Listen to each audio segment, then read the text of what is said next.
ሰላም እንደምናችሁ በዚህ ቪዲዮ አሞሪን በፕሬስ ኮንፈረንሱ ካስቶን ቪላ ጋር ባለው ፕሬስ ኮንፈረንስ ላይ ምን አለ ስለሚለው እናወራለን።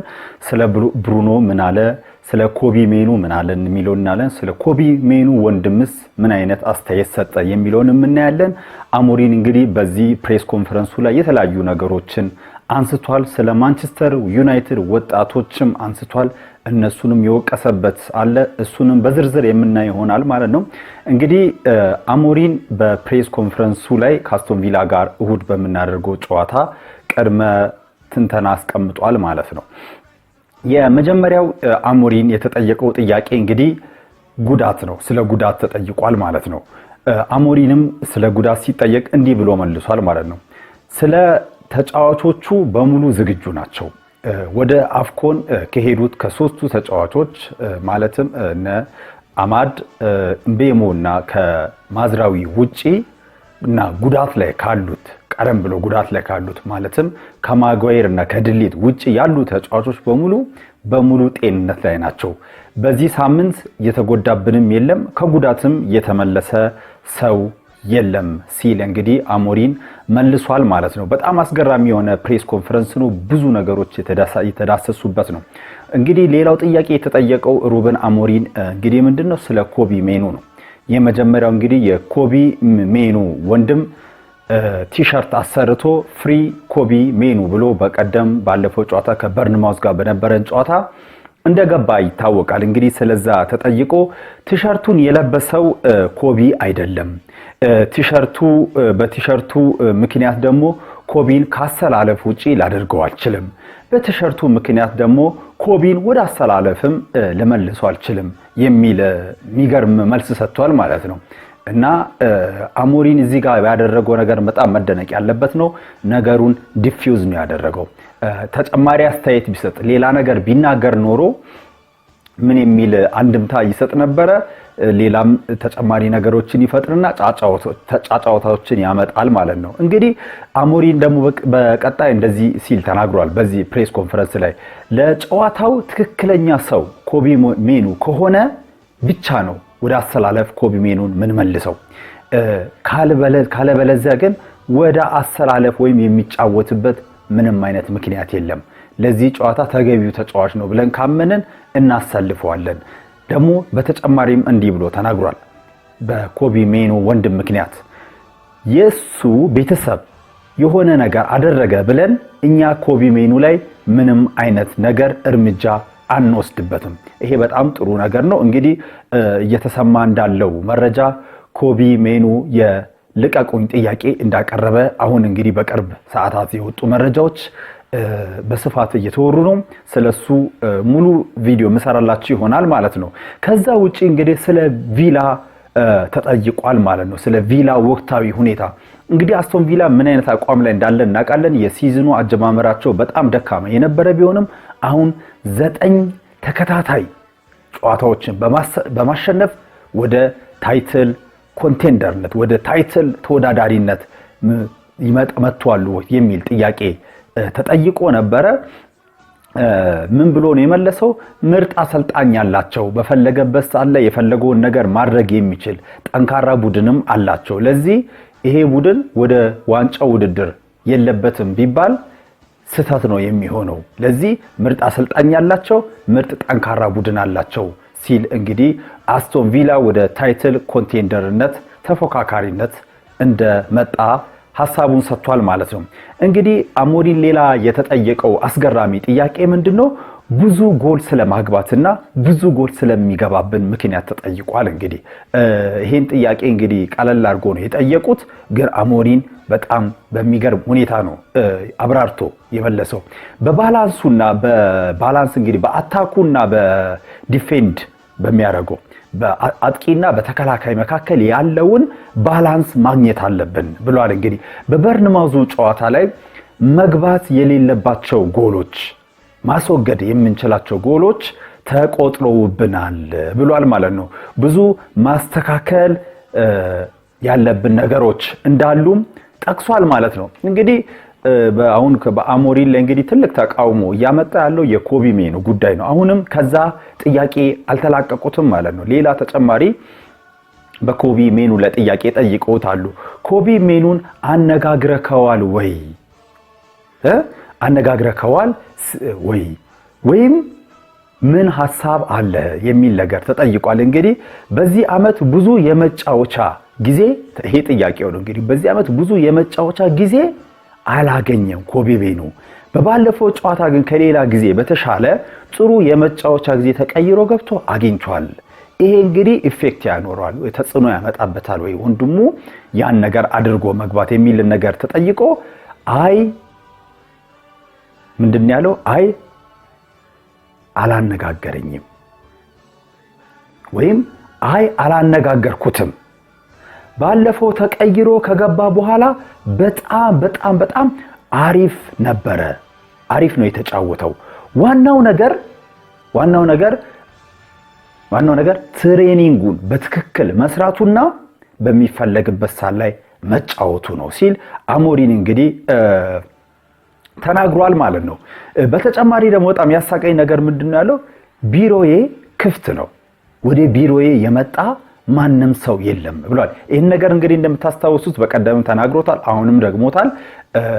እኔ እንግዲህ እንደሰማችሁት ኮቢ ሜኑ ፍቃድ ሰጥቷል እየተባለ ነው ወንድሙ ቲሸርቱን እንዲለብስ ፍቃድ ሰጥቷል ያቃል ጉዳዩን ተብሏል እንዲለቀቅ ማለት ነው። ይሄን የሚያኮነ ኮቢ ሜኑ እስካሁን ያሳየው ፕሮፌሽናሊዝም በጣም የሚደነቅ ነው።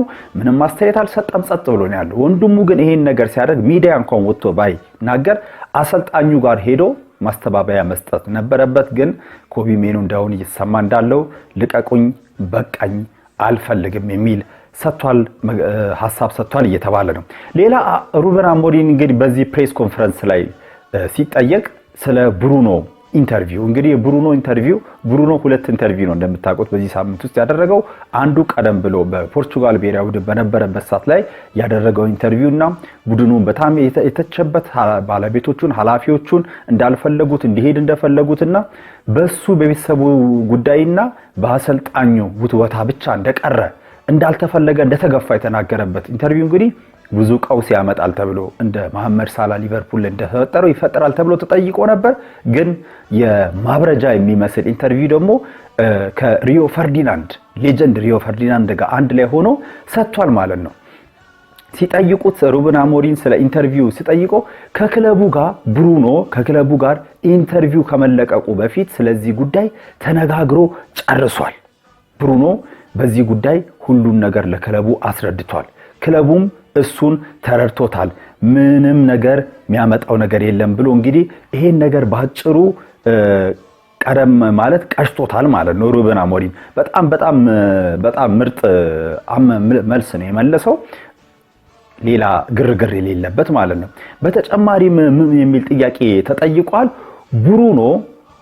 ብሩኖ እኔ ለክለቡ እንደምጨነቀው ሌሎች አይጨነቁም it is not fair is it fair ብሎ ተጠይቀው is it fair እንደዚህ ማለቱ ብሩኖ ይሄን ማለቱ ተገቢ ነው ወይ እኔ ለማንቸስተር ዩናይትድ እንደምጨነቀው ሌሎቹ አይጨነቁም የሚል ሐሳብ ብሎ ሲጠይቁት ፍታዊ ይሁን አይሁን ባላቅም ማለት ሩበን አሞሪም ፍታዊ ይሁን አይሁን የብሩኖ መልስ ፍታዊ ይሁን አይሁን ባላቅም የሚያስበው ስሜትን ተናግሯል ራሱ ውስጥ ያለውን ይህን መመለስ የሚችለው ደግሞ ራሱ ብሩኖ ፈርናንዴዝ ብቻ ነው ፌር ነው አይደለም የሚለው መመለስ የሚችለው እሱ ብቻ ነው እኔ ሳልሆን ብሏል ማለት ነው። ግን ብሩኖ ምሳሌ ነው ሊደር ነው ካፕቴን ነው ሁሉ ነገሩን ለክለቡ ይሰጣል በትሬኒንግ ላይ ይሁን በጨዋታ ለቡድኑ ትልቅ ተምሳሌት ነው ሲል ሩበን አሞሪም እንግዲህ በዚህ ፕሬስ ኮንፈረንስ አጠር ያለ በጣም ምርጥ መልስ መልሷል ማለት ነው። እንግዲህ ካፕቴን እና ዋና የቡድኑ ሰው ከመሆኑ አንፃር ብሩኖ እንደዚህ የሚያስብ ከሆነ ችግር ነው የሚል ጥያቄ ተጠይቋል። እንግዲህ ሲጠየቅ ብሩኖ ሐሳቡን ተናግሯል። ስለ ቡድኑ ለቡድኑ ብሩኖ የሚያደርገው ነገር ደግሞ ቁጥሮች ይመሰክሩለታል። አሲስቶቹ፣ ጎሎቹ፣ ስሩ ፓሶቹ፣ ራኖቹ በጨዋታ ከጨዋታ ያለ ጉዳት መገኘቱ አቬሌቢሊቲው እነዚህ ነገር ስለ ብሩኖ ቁጥሮች ይመሰክራሉ ሲል እንግዲህ ሩበን አሞሪም በፕሬስ ኮንፈረንሱ ላይ ተናግሯሉ ማለት ነው። ስለ ሊደርሺፕ ግሩፕ ተጠይቋል። እንግዲህ የማንቸስተር ዩናይትድ ሊደርሺፕ ግሩፕ ሩበን አሞሪም በክረምት ላይ እንዳዋቀረ ይታወቃል።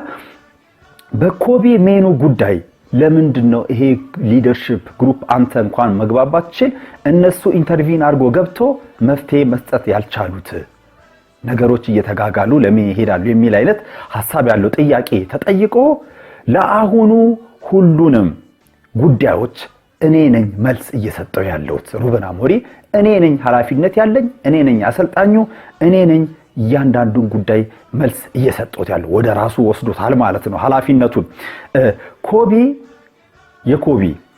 የኮቢ ኃላፊነት ትሬኒንግ መስራት እና መጫወት ነው። ትሬኒንጉን በትክክል መስራት ጨዋታ መጫወት ነው። ባለፈው አሪፍ ተጫውቷል። ቀደም እንዳልኳችሁ እንደዚህ ነው ያለው። ባለፈው አሪፍ ተጫውቷል። መጫወት ባለበት ሰዓት ላይ ይጫወታል። መጫወት በሌለበት ሰዓት ላይ ደግሞ አይጫወትም። ይሄን መወስነው እኔ ነኝ የበላይ የሚል አይነት አንድምታ ያለው ነው። እንግዲህ ጠንከር ያለ መልስ ነው እዚህ ጋር የመለሰው። ሌላ በጣም የተጠየቀው ነገር እንግዲህ እንደምታውቁት ባለፈው በነበረው ፕሬስ ኮንፈረንስ ላይ ስለ ወጣቶቹ ተናግሮ ወጣቶቹ እነ ቺዶ ኦቢ እና ሃሪ አማስ እንግዲህ ሃሪ አማስ በቻምፒዮንሺፕ እንደሚጫወት ይታወቃል። በቡድኑም በሚጫወትበት ቡድንም የወሩ ኮከብ እንደተባለ ይታወቃል። ቺዶ ኦቢም በጉዳት ነው የከረመው። ከጉዳት ተመልሶ እየተጫወተ ነው።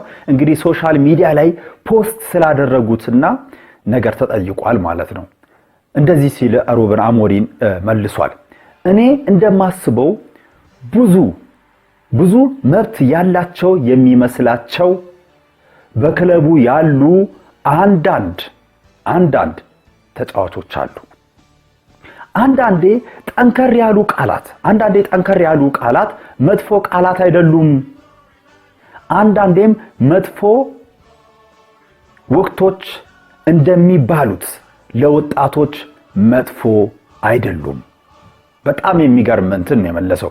ጠንከር ያሉ ቃላት አንዳንዴ ጠንከር ያሉ ቃላት አይደሉም፣ መጥፎ ቃላትም አይደሉም። አንዳንዴም መጥፎ ቃላት እንደሚባሉት ለወጣቶች መጥፎ አይደሉም። ሁሉም ጭብጨባ ሲበዛ ሁሌም ጭብጨባ ሲበዛ ከጥቅሙ ጉዳቱ ይበዛል። ምክንያቱም የፈለጉትን ማድረግ መብታቸው እንደሆነ ስለሚያስቡ። ይሄ በጣም ትልቅ ነገር ነው። ደግሞ በሌላ በኩል የክለቡ ሌጀንድ የሆኑ ተጫዋቾች እነ ስኮልስ ራሱ ጋሪ ኔቭል ምናምን የመሳሰሉ በጣም ወጥቶ ስለ ሜኑ ሲያወሩ ብዙ ነገር ሲያወሩ ነበር። ምንድነው ያለው? አንዳንዴ ሌጀንዶች ካልተጫወትክ በማንቸስተር ዩናይትድ ሆነ ወጣት ሆነ ካልተጫወትክ ክለቡን ልቀቅ ይላሉ። ይሄ ስህተት ነው። ለምን እስቲ እንቆይ ልፋለም እስቲ ይህን መሰናክል ልለፈው እና እንደዚህ ያሉ ነገሮችን መፋለም አለብን። በብዛት የመጀመሪያው የክለቡን ውድቀት የምወስደው እኔ ነኝ። በብዛት የክለቡን ውድቀት የምወስደው እኔ ነኝ ብሏል ማለት ነው። በጣም የሚገርም መልስ ነው። ለሌጀንዶቹም ልክ በቃ ግብት ነው ያደርገላቸው። ይሄን ሐሳብ እንግዲህ ትክክለኛ ሐሳብ ነው ብዬ እኔም ደግፈዋለሁ። ሮይ ኪንም በቀደም በነበረው በፕሮግራም ላይ ከነጋሪ ኔቭል ጋር በነበረው ኦቨርላፕ ላይ ሲናገር ነበር። እስቲ ልቆይ ልፋለም በል 1 አመት 2 አመት ቤንች ላይ ብቀመጥ ብማር ጠንክሬ እየሰራው ብፋለም ነገ ከነገረ ቦታውን ይዛለሁ ብሎ ለምንድነው ማይታሰበው ልልቀቅ ብቻ ለምን ይባላል ሲል ነበር። ግን እነ ስኮልስ ደግሞ መልቀቅ አለባቸው እድል የተሰጣቸው አይደለም ሲሉ ነው። ስለዛ ነው መልስ የሰጠው ማለት ነው። እንግዲህ ወደ ላይ ማለቴን ውጤት ስናጣ ያለው ውጤት ስናጣ እኔ ነኝ የመጀመሪያው ተጠያቂ ግን ከሜዳ ውጪ ውጤታማ ነን በሜዳ ላይ ውጤት ስናጣ እኔ ተጠያቂ በሆነም በሜዳ ላይ ውጤት ስናጣ እኔ ተጠያቂ ነኝ የመጀመሪያው ግን ከሜዳ ውጪ ስኬታማ ውጤታማ ነን ብሏል እንግዲህ እዚህ ጋር ምን ለማለት እንዳሰበ ብዙም ባይገባኝም ከሜዳ ውጪ ስኬታማ ነን ማለት እንግዲህ በትሬኒንግ ላይ ያው ክለቡ እየሄደበት ያለው የማኔጅመንት ሲስተሞች ምናምን ያን አስቦ ሊሆን ይችላል እስቲ በጊዜ ሂደት እንግዲህ የዛን ውጤት የምናየው ይሆናል ማለት ነው አንዳንድ ተጫዋቾች ለማን እንደሚጫወቱ ይረሳሉ ለሃያሉ ማንቸስተር ዩናይትድ እየተጫወቱ እንደሆነ ይረሳሉ እኛም አንዳንዴ ክለቡን እንረሳለን እንዘነጋለን እንደዚያው ምን ያለው ይሄ የእኔ ስሜት ነው እና ሁሉም ነገር ይለወጣል ተስፋ አድርጉ የሚል ሐሳብ ሰጥቷል ማለት ነው ወደ አንተ መጥቶ ማብራሪያ ቢጠይቁ የሚል ጥያቄ ተጠይቋል እንግዲህ እነዚህ ወጣቶች እኔ ምንም አላልኩም ምንም የተሳሳተ ነገር አልተናገርኩም ያልኩት ለማንቸስተር ዩናይትድ መጫወት ያለውን እድለኝነት ነው ይሄን እድለኝነት በአግባቡ መጠቀም ያስፈልጋል ለማንቸስተር ዩናይትድ መጫወት ትልቅ እድል ነው የሚል ነው ያልኩት ክፉንም ነገር አልተናገርኳቸውም ነው እያለ ያለው እንግዲህ ደጋፊዎች ካንተ ጋር በሐሳብ ይስማማሉ ወደ አንተ ብቻ ሁሉም ኃላፊነት የሚመጣው ለምንድነው ሊደርሺፕ ግሩፑን እዛ ላይ ለምን አታሳትፍም የሚል ጥያቄ ተጠይቋል እንዲሁም ምን ተሚል ተጠይቋል ሰር አሌክስ ፈርጉሰን በቅርቡ ባደረጉት ኢንተርቪው ላይ አንተን ደግፈዋሉ እያደረክ ያለው ነገር ቀላል የሚባል ነገር እንዳልሆነ ደግፈው ተናግሯሉ ለምሳሌ ምን ብለዋሉ ሊቨርፑል ደግሞ ዋንጫ ለመብላት 30 አመት ያክል ፈሽቶበታል ማንቸስተር ዩናይትድ አሁን ካለበት ሁኔታ ተነስቶ ዋንጫ ለመብላት 10-11 አመት ሊወስድበት ሊፈጅበት ይችላል የሚልም ተናግሯሉ የሚል ነገር ተጠይቋል ማለት ነው እንግዲህ ሩበን አሞሪም እዚህ ላይ የመለሰው ምንድነው እውነት ለመናገር ፈርጉሰን ከኔ በላይ ስለ እግር ኳስ ዕውቀት አላቸው ስለ እንግሊዝ እግር ኳስም ከኔ በላይ ዕውቀት አላቸው ግን እኔ እንደማስበው ይሄን ሁሉ አመት ወደ ዋንጫ ፉክክሩ ለመግባት ይወስድብናል ብዬ አላስብም በቅርብ አመታት ውስጥ ወደ ዋንጫው ፉክክር እንመለሳለን ሲለው እንግዲህ ተናገረው በጣም በልበል ሙሉነት ነው የተናገረው ግን ያኔ ማን አሰልጣኝ ሊሆን እንደሚችል አላቅም እኔ በዚህ በቅርብ አመታት ውስጥ ወደ ማንቸስተርን ወደ ዋንጫ ፉክክር መውሰድ ነው የምፈልገው ግን ያኔ ማንቸስተር ዋንጫ ሲያነሳ እኔ ልኑር ሌላ ሰው ይሁን አሱን አላቅም ሲል ተናግሯል ማለት ነው በዚህ ፕሬስ ኮንፈረንስ ላይ ይሄን ያክል አመታት ይወስዳል ብዬም አላምንም ፈርጉሰን እንዳለው 10-11 አመት ወደ ዋንጫ ውድድር ዋንጫ ለመብላት ይመስዳል ብዬ አላምንም አመራሩም የክለቡም አመራሮች የሚያምኑትም ይሄን ነው ሁላችንም መፋለም አለብን ሲል ተናግሯል ማለት ነው እንደዚህም ብሏል መጨረሻ ላይ በጣም የገረመኝ አንድ ነገር በዚህ ሐሳብ ላይ ይህንን ለማድረግ እዚህ ያለሁት እኔ ማንቸስተርን ወደ ዋንጫ ፉክክር ለመውሰድ ነው እዚህ ያለሁት እዚህ እስካለው ድረስ እፋለማለሁ ለማንቸስተር ዩናይትድ እፋለማለሁ ወደ ኋላም አልልም ለሁሉም ነገር መፍትሄ መስጠት አለብኝ እኔ ለሁሉም ነገር መፍትሄ መስጠት አለብኝ ብሎ ሲጠይቅ ወዲያው ጋዜጠኛ ቀጣይ የሚጠይቀው ጋዜጠኛ ቀበል አድርጎ ሩብን ሁሉም ነገሮች እኮ አንተ ማድረግ አትችልም ለሁሉም ነገር አንተ መፍትሄ መስጠት አትችልም ተጫዋቾች ያስፈልጉካል መልበሻ ቤቱ ራሱን መቆጣጠር ራሱን ዲሲፕሊን ማድረግ አለበት ካንተ ሸክም ወረድ አለበት ራሱን መምራት አለበት መልበሻ ቤቱ የሚል ጥያቄ ተጠይቋል ማለት ነው እዚህ ጋር የመለሰው መልስ ምንድነው እንደ ቡድን እየተሻሻልን ነው እንደ ግለሰብም እየተሻሻልን ነው እና ሁሉም ጥቃቅን ነገሮችንም እያሻሻልን ነው አሁን ቀናውን ነው ምናስበው ብሏል ማለት ነው በጣም የሚገርም መልስ ነው ብዙ ጎሎች እየገቡብን ነው በዛ ሲገቡብን እየተበሳጨን ነው ሰፈር ያያረግን ነው እናስተካክላለን ብዙ ጎሎችም እያገባንን ባላንስ እናረጋለን እስቲ አሁን ቀናውን አስበን ለቪላው ጌም ትኩረት እናርግ ሲል እንግዲህ ሩበን አሞሪም አጠር ባለ መልኩ ነው እንግዲህ ያቀረብኩላችሁ በሐሳቤን ይሄን የሚመስል የፕሬስ ኮንፈረንስ ካንስቶን ቪላው ጨዋታ በፊት ሰጥቷል ማለት ነው እንግዲህ እንደዚህ አይነት ቪዲዮ እንድሰራላችሁ የምትፈልጉ ከሆነ እየገባችሁ ሐዋርያው ቲዩብ የሚል አለ። እሱን ቻናሉን ሰብስክራይብ አድርጉ። ይሄን ቪዲዮ ላይክ አድርጉ፣ ኮፒ ሊንክ አድርጉ፣ ሼር አድርጉ። ስለተከታተላችሁኝ አመሰግናለሁ። ዩናይትድ ባይ